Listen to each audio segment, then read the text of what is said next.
Do not joke, do not raise your voice, do not speak unless spoken to, and most importantly, do not look the queen in the eyes for too long. She was not just a ruler.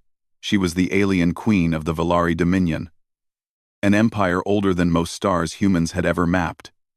Entire species bowed before her voice. Wars had ended when she spoke a single sentence. Her presence alone was said to make hearts race and minds falter. Yet the human walked forward calmly. His name was Elias Mercer. He was not a soldier, not a noble, not even a famous diplomat. He was chosen because humans believed something simple when fear ruled a room. Honesty mattered more than power. The throne hall was vast, carved from living crystal that reflected soft light across towering pillars. Alien nobles stood in silent rows, their eyes sharp, their bodies tall and elegant. Many of them looked at Elias with open doubt. A human had no claws, no armor plates, no glowing eyes. To them, he looked fragile. At the far end of the hall, the queen sat upon her throne. She was tall, graceful, her silver-blue skin glowing faintly under the hall's light. Her eyes were deep and calm, ancient yet curious. She watched Elias closely as he approached, her expression unreadable. Elias stopped at the marked line and bowed politely, just as he had been taught. "Rise," the queen said. Her voice was smooth, steady, and powerful without being loud. Elias straightened and met her gaze only briefly, but long enough to show respect without challenge. The nobles noticed. Murmurs spread like a soft wave. Humans were strange. They did not lower their eyes fast enough. The negotiations began. Trade routes, border security, shared space lanes. The queen asked sharp questions, testing Elias with silence, with pauses meant to make him uncomfortable. But Elias did not rush his words. When he did not know an answer, he said so honestly. When he disagreed, he spoke carefully, without insult. This puzzled the court. Many envoys before him had tried to impress the queen. They boasted of fleets, weapons, and ancient bloodlines. Elias did none of that. He spoke about people, about families living on distant stations, about how fear traveled faster than ships when rumors of war spread. The queen listened. Her eyes never left him. As time passed, Elias began to notice something strange. Whenever he spoke honestly, without scripts or careful political phrases, the queen leaned forward slightly. When others whispered to her in their language, she silenced them with a single raised finger. She wanted to hear him. The tension in the hall grew heavy. Nobles shifted uncomfortably. This was not how these meetings usually went. Finally, after hours of careful discussion, the queen asked a question that surprised everyone. "Human Elias Mercer," she said, "why do you not fear me?" The hall went completely silent. This was not a question asked lightly. Many feared her not because she demanded it, but because it was natural to do so. Elias paused. He knew this was dangerous ground. But he also knew that lies would be worse. "Your Majesty," he said slowly, "I respect you. I know your power. But fear makes people hide the truth. And I believe truth is why I was sent here." The queen studied him. "And if the truth costs you your life?" she asked. Elias gave a small, uncertain smile. "Then at least my people will know I spoke honestly." Something changed in the queen's eyes. It was subtle, but real. For the first time in centuries, she felt something unexpected amusement. The tension became almost unbearable. Elias felt the weight of the hall pressing down on him. His heart beat faster. He had said too much. He knew it. Trying to ease the moment. Acting on instinct rather than reason. Elias did what humans often did when afraid. He joked. "Well," he said lightly, letting out a small breath, "if honesty is that dangerous, I should probably marry into the royal family to stay protected." Several nobles gasped. Some hissed in outrage. A few reached for their ceremonial weapons. Elias realized too late what he had said. "I apologize," he quickly added. "That was inappropriate." The queen raised her hand. The hall froze. She looked at Elias closely. Her lips curved not into anger, not into offense, but into a slow, controlled smile. A smile no one had ever seen before. "I was waiting for those words," she said calmly. The silence shattered. The nobles erupted into chaos. Voices rose in disbelief. Guards stepped forward in confusion. Advisors whispered frantically. Elias stood frozen, his mind racing. Waiting? The queen stood from her throne. The hall went silent again instantly. She descended the steps with graceful ease, stopping just a short distance from Elias. For the first time, he realized how tall she truly was. Yet there was no threat in her posture, only curiosity. "You believe you spoke a joke," she said softly. Elias swallowed. "Yes, Your Majesty. I meant no disrespect." "I know," she replied.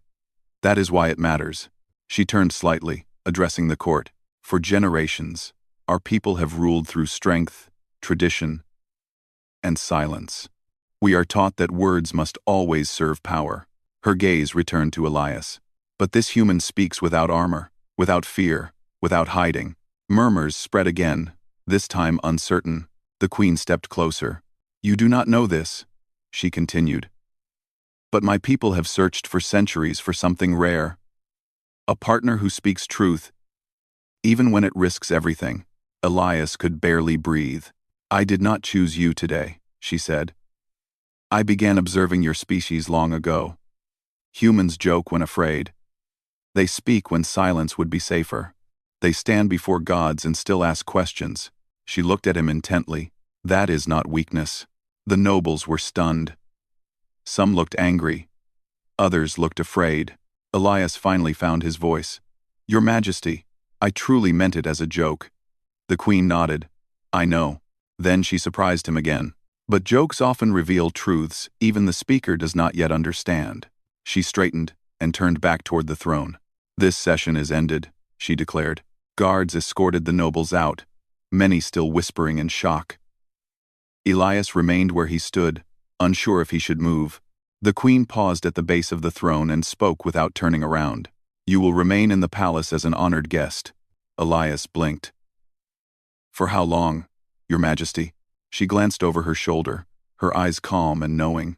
"Until you decide whether those words were truly a joke," she said, "or the beginning of something larger than both our worlds." She ascended the throne and sat, her expression once again unreadable. Elias was escorted from the hall, his thoughts spinning. He had come to negotiate peace. Instead, with one nervous joke, he had stepped into the center of a destiny he did not yet understand. Far above the palace, beyond the crystal walls, the stars burned quietly, and across the galaxy, something ancient had begun to shift. He had meant it as a joke, a nervous human reflex. But nothing about this place felt like a joke now. Guards stood outside his chamber, not threatening, but alert. He was not a prisoner. Still, he was not free to leave. By morning, the entire palace knew his name. Whispers followed him through the halls as attendants guided him to breakfast. Alien nobles paused their conversations when he passed. Some looked at him with open anger, others with curiosity, a few with something close to fear. A human had made the queen smile. That alone was dangerous. Later that day, Elias was escorted to a smaller council chamber. He expected another interrogation or formal questioning. Instead, he found only one figure waiting inside: the queen. She stood near a wide window, her back turned, gazing out at the city below. The room felt quieter than the throne hall, more personal. When she spoke, her voice was softer. "You slept poorly," she said. Elias blinked.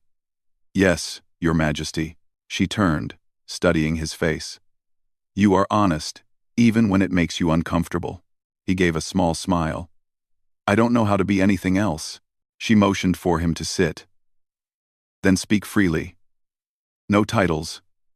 No court rules." Elias hesitated, then nodded. "Why me?" he asked. "Out of all humans?" The queen folded her hands. "Because you are not special." That answer surprised him. "You are average," she continued calmly. "No great warrior. No powerful leader. No hidden bloodline." Elias laughed softly. "That's the nicest insult I've ever received." The queen's lips curved slightly. "That is precisely why you matter." She explained that for years, The Valari had studied humanity from afar. Humans were short-lived, physically weaker than most galactic species. But they faced danger differently. They joked in darkness.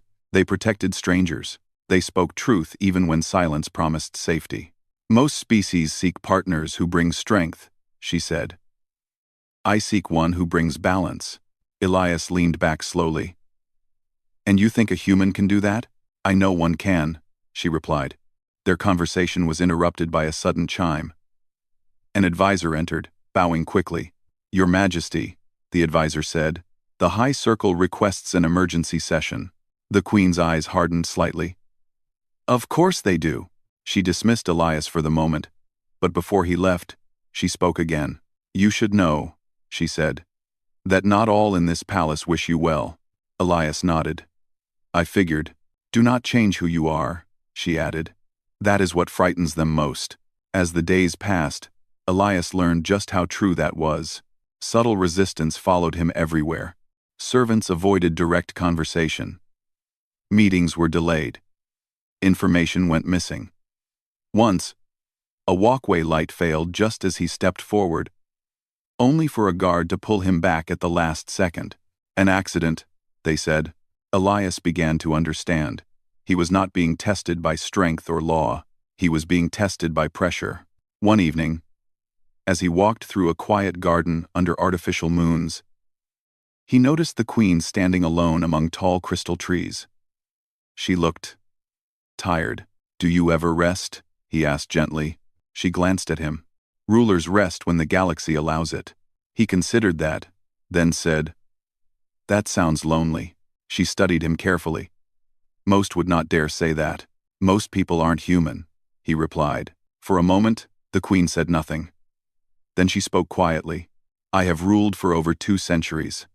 I have never been spoken to like a person, only a symbol. Elias nodded. Symbols don't laugh. People do. That night, something shifted between them. But danger grew alongside closeness.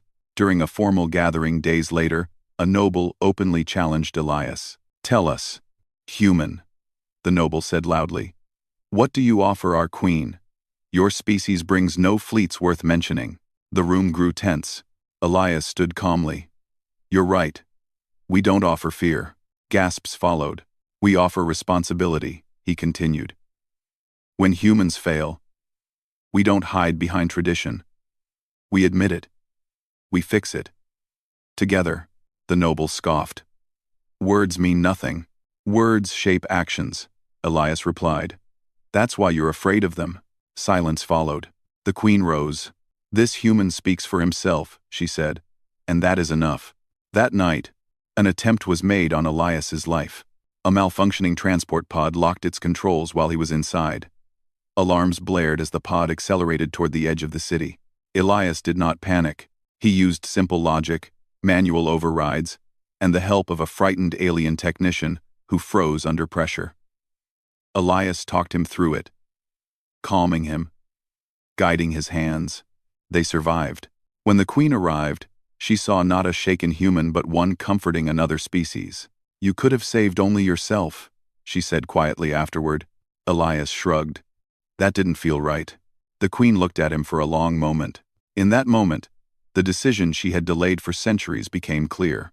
The galaxy would not accept a human easily, but it would never forget one who stood without fear. And Elias Mercer was doing exactly that without even realizing how dangerous that made him.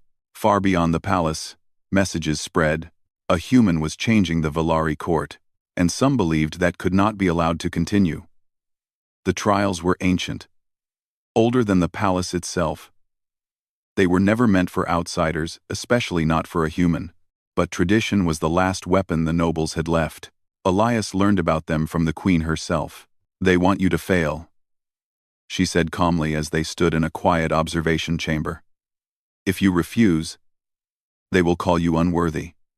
If you accept and fail, they will call you a mistake. Elias nodded slowly. And if I succeed? The Queen looked at him. Then the old rules begin to break. He took a breath. Then I'll do it. The announcement echoed across the city. A human would face the trials. Crowds gathered, not with cheers, but disbelief. Screens lit up across stations and worlds beyond the Valari system. The galaxy watched, waiting for the human to fall. The first trial was called the Trial of Endurance. Elias was placed in a chamber where gravity slowly increased. For Valari elites, it was uncomfortable but manageable. For a human, it was crushing. The weight pressed down on him, forcing him to his knees. His breathing became heavy. His vision blurred. Observers waited for him to beg. Instead, Elias adjusted his posture. He focused on breathing slowly. He did not curse. He did not scream. When his body could no longer stand, he remained conscious, refusing to give up. The trial ended early, not because Elias collapsed, but because the overseers realized he would not quit on his own. Murmurs spread through the stands. The second trial followed quickly, the trial of strategy. Elias was placed in a simulated conflict against opponents stronger and faster than him. The system expected him to command imaginary forces and accept losses. Instead, Elias did something unexpected. He refused to sacrifice civilians in the simulation. He withdrew when the cost was too high. He used negotiation, feints, and delays rather than direct attack. The Valari judges were confused. Victory was not immediate, but it was lasting. The simulation ended with minimal loss of life and long-term stability. Some judges were displeased. Others were silent. The third trial was the most dangerous. The trial of choice. Elias and 3 Valari competitors were sent into a collapsing structure. Only one was meant to leave with the core artifact. As the structure began to fail, one competitor was injured. Another panicked. Elias saw his chance to win. He ignored it. Instead, he helped the injured competitor walk. He calmed the panicked one.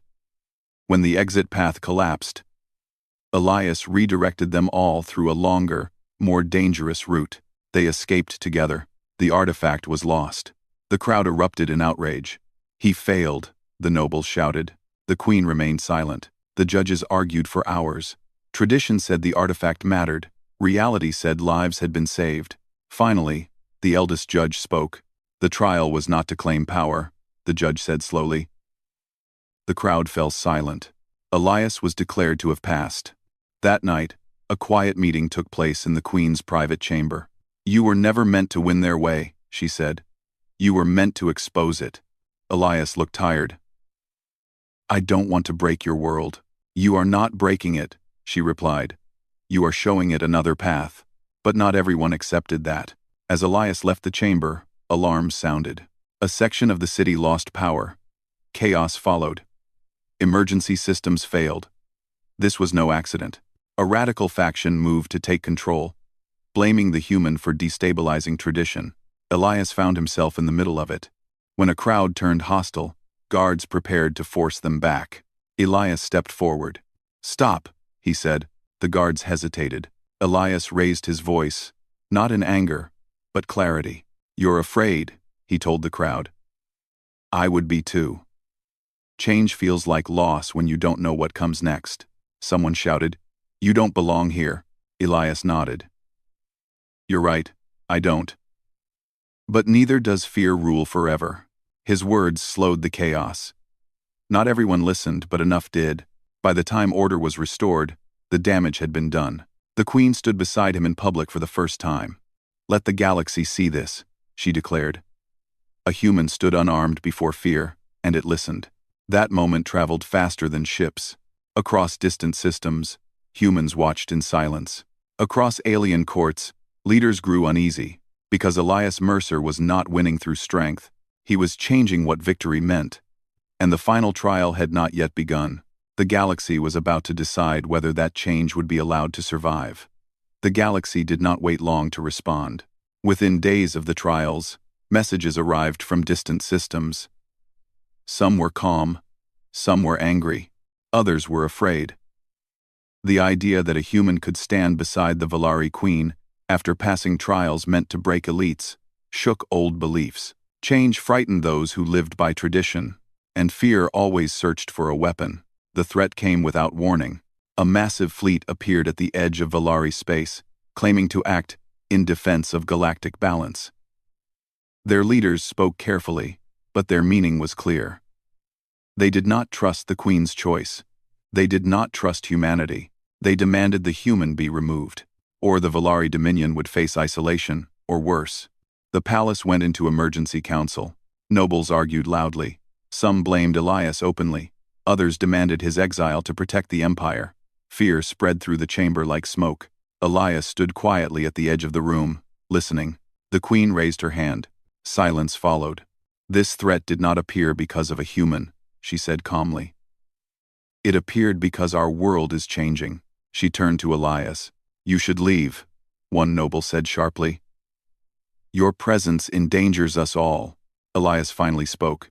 "If I leave," he said simply, "will the fear leave with me?" No one answered. He stepped forward. "I never asked for power," he continued. "I never asked to stand here. I only asked to be honest." He looked around the chamber. "You are afraid of war. So am I. You are afraid of losing control. I understand that too. But fear doesn't disappear when you give it what it wants." The Queen watched him closely. "What would you do?" she asked. Elias took a breath. "I would speak to them," he said. The chamber erupted. "Impossible. They will not listen. They only understand strength." Elias shook his head. "They understand consequences," he replied. "And so do we." Against all advice, the Queen agreed. A meeting was arranged at the edge of Valari space. No fleets, no weapons visible. Only leaders, and one human. As Elias boarded the diplomatic vessel, the Queen stood beside him. "This may end badly," she said quietly. He nodded. "But it will end honestly." She placed her hand over his, a gesture that sent shockwaves through every watching screen. "Whatever happens," she said, "you have already changed my people." The meeting was tense. The opposing leaders expected demands, threats, and fear. They did not expect a human who spoke calmly. Elias did not defend humanity as superior. He did not threaten war. He spoke of responsibility. "You fear that humans will bring chaos," he said. "But chaos comes when voices are ignored." One leader scoffed. "You are weak." Elias nodded. "Physically? Yes." That honesty unsettled them. "But weakness is not refusing to fight," he continued. "Weakness is refusing to listen." He explained that humans did not want dominance. They wanted place, partnership, a chance to grow without being crushed by fear of what they might become. Silence followed. Then something unexpected happened. A smaller allied species spoke up.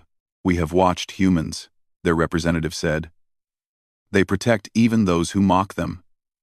They rebuild what others abandon." Others joined. Not loudly, not dramatically, but one by one. The threat collapsed, not through battle, but through loss of support. The fleet withdrew. The galaxy exhaled. When Elias returned, the Valari capital erupted not in chaos, but relief. The Queen met him at the palace steps. "You stood where armies could not," she said. "I just talked," he replied. She smiled softly. "That is what terrifies the galaxy." The final ceremony came soon after. No ancient crowns, no forced rituals, just choice. Before the court and countless watching worlds, the Queen spoke. "I rule by will of my people," she said. "And today, I choose openly." She turned to Elias. "You once spoke words as a joke," she said. "Do you still believe them untrue?" Elias swallowed. "No," he said honestly. "I believe they were hope-wearing humor." Laughter rippled through the hall. Then silence. "I ask you," the Queen said, her voice steady. "Not as ruler, but as a person, will you stand beside me? Not above, not below." Elias met her gaze. "Yes," he said. The bond was formed not as conquest, but as partnership. Across the stars, humanity's name changed. Not conquerors, not monsters, but the species that spoke when silence was easier. Years later, historians would struggle to explain how a joke reshaped the galaxy. But those who were there remembered the truth. Humanity did not rise by force. They rose by standing unafraid and being heard.